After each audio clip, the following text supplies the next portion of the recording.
ये खबर केआर मंगलम यूनिवर्सिटी द्वारा प्रस्तुत की गई है। क्या यूएस ने भी मान लिया है ऑपरेशन सिंदूर सफल था? दरअसल अमेरिका की संस्था bulletin of the atomic scientist की एक रिपोर्ट ने दुनिया भर में हलचल तेज कर दी है। इस रिपोर्ट में साफ तौर पर माना गया है कि भारत का ऑपरेशन सिंदूर बेहद सफल रहा। इस ऑपरेशन के बाद अब पाकिस्तान पूरी तरह से बैकफुट पर आ गया है और उसके परमाणु हथियारों की धौंस और भ्रम पूरी तरह से टूट चुका है।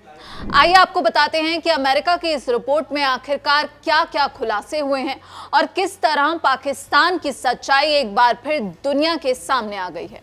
ऑपरेशन सिंदूर और पाकिस्तान को मिली सीख। मई 2025 में भारत के साथ हुए सैन्य टकराव के दौरान पाकिस्तान का जो अनुभव रहा, उसने उसकी परमाणु प्रतिरोध क्षमता यानी न्यूक्लियर डेटरेंस की सीमाओं को पूरी तरह बेनकाब कर दिया है। पहलगाम में पाकिस्तान समर्थित आतंकवादियों ने कायरतापूर्ण हमला किया था। इसके जवाब में भारत ने ऑपरेशन सिंदूर की शुरुआत की।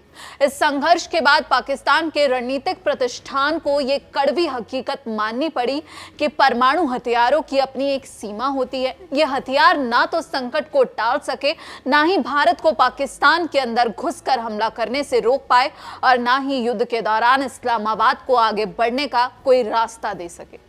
परमाणु हथियारों का घटता महत्व। रिपोर्ट के मुताबिक मई 2025 के टकराव की पहली वर्षगांठ और मई 1998 के परमाणु परीक्षणों की वर्षगांठ के मौके पर पाकिस्तान की सुरक्षा नैरेटिव में बहुत बड़ा बदलाव देखने को मिला। मई 2026 में जहां मार्का-ए-हक को सरकारी स्तर पर बहुत ज्यादा प्रमुखता दी गई, वहीं 1998 के परमाणु परीक्षण वाले दिन यानी यौम तकबीर को बेहद कम तवज्जो मिली। शरीफ भाइयों के नेतृत्व वाली सत्तारूढ़ पार्टी पाकिस्तान मुस्लिम लीग, जो ऐतिहासिक रूप से 1998 के परमाणु परीक्षणों का क्रेडिट लेती रही है, उसके नेताओं ने भी केवल सोशल मीडिया पर बहुत संक्षिप्त बयान देकर खानापूर्ति की। इस्लामाबाद में सार्वजनिक पोस्टर्स और अभियानों में सिर्फ पारंपरिक सैन्य सफलताओं और सेना के नेतृत्व को प्रमुखता से दिखाया गया। परमाणु हथियार और मिसाइलें इस बार पोस्टरों से पूरी तरह गायब रही। अब सवाल उठता है कि पाकिस्तान परमाणु हथियारों को छोड़कर पारंपरिक सैन्य शक्ति पर ध्यान क्यों केंद्रित कर रहा है। वर्तमान में गंभीर संकट से जूझ रही पाकिस्तानी सैन्य स्थापना के लिए परमाणु बम का जश्न मनाने के मुकाबले पारंपरिक सैन्य सफलताओं को भुनाना ज्यादा फायदेमंद है। इसी नई रणनीति के तहत पाकिस्तान ने अपने रक्षा बजट में बढ़ोतरी की है और एक नई आर्मी रॉकेट फोर्स कमान का गठन किया है। पाकिस्तान हमेशा से दुनिया के सामने फुल स्पेक्ट्रम डिटरेंस का ढिंढोरा पीटता आया है। उसका दावा था कि उसके परमाणु हथियार भारत के हर स्तर के सैन्य हमले को रोक सकते हैं। अमेरिकी रिपोर्ट ने इस दावे को पूरी तरह से झूठा करार दिया है। ऑपरेशन सिंदूर के दौरान भारत ने पाकिस्तान और गुलाम कश्मीर में मौजूद 9 प्रमुख आतंकी ठिकानों को पूरी तरह तबाह किया था। इसके बाद जब पाकिस्तान ने सैन्य आक्रामकता दिखाने की कोशिश की तो भारत ने मुंहतोड़ जवाब देते हुए पाकिस्तान के 11 एयरबेस पर सटीक हमले किए। परमाणु का डर भारत को पाकिस्तान के अंदरूनी इलाकों में स्ट्राइक करने से नहीं रोक सका। रिपोर्ट का सबसे चौंकाने वाला पहलू यह है कि इस संकट के समय परमाणु हथियार पाकिस्तान के लिए किसी समस्या का हल बनने के बजाय खुद एक बहुत बड़ा जोखिम बन गए हैं।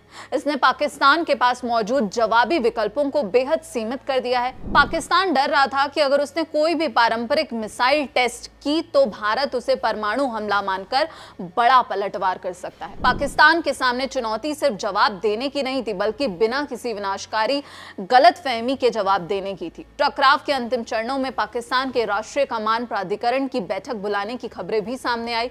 इसने इस बात को उजागर किया कि संकट किस हद तक बढ़ चुका था, जिससे परमाणु कमान चर्चा में आ गई और मार्जिन बेहद कम हो गया था। पाकिस्तान का यह अनुभव दुनिया के उन तमाम देशों के लिए एक बहुत बड़ा सबक है जो परमाणु हथियार हासिल करने की दौड़ में अंधे हो रहे हैं। अमेरिकी रिपोर्ट साफ कहती है कि परमाणु हथियार सुरक्षा की हर चुनौती का कोई जादुई समाधान नहीं है। जो देश परमाणु ताकत बनने का सपना देख रहे हैं, उन्हें केवल ये नहीं देखना चाहिए कि ये क्या सुरक्षा देता है, बल्कि ये भी समझना होगा कि ये किस तरह की सैन्य सीमाएं और विनाशकारी जोखिम खड़े करता है। तो अमेरिका की इस रिपोर्ट ने एक बात पूरी तरह से साफ कर दी है कि भारत के ऑपरेशन सिंदूर ने पाकिस्तान की पूरी रणनीतिक व्यवस्था को हिलाकर रख दिया और उसका परमाणु ब्लैकमेलिंग का खेल खत्म हो चुका है।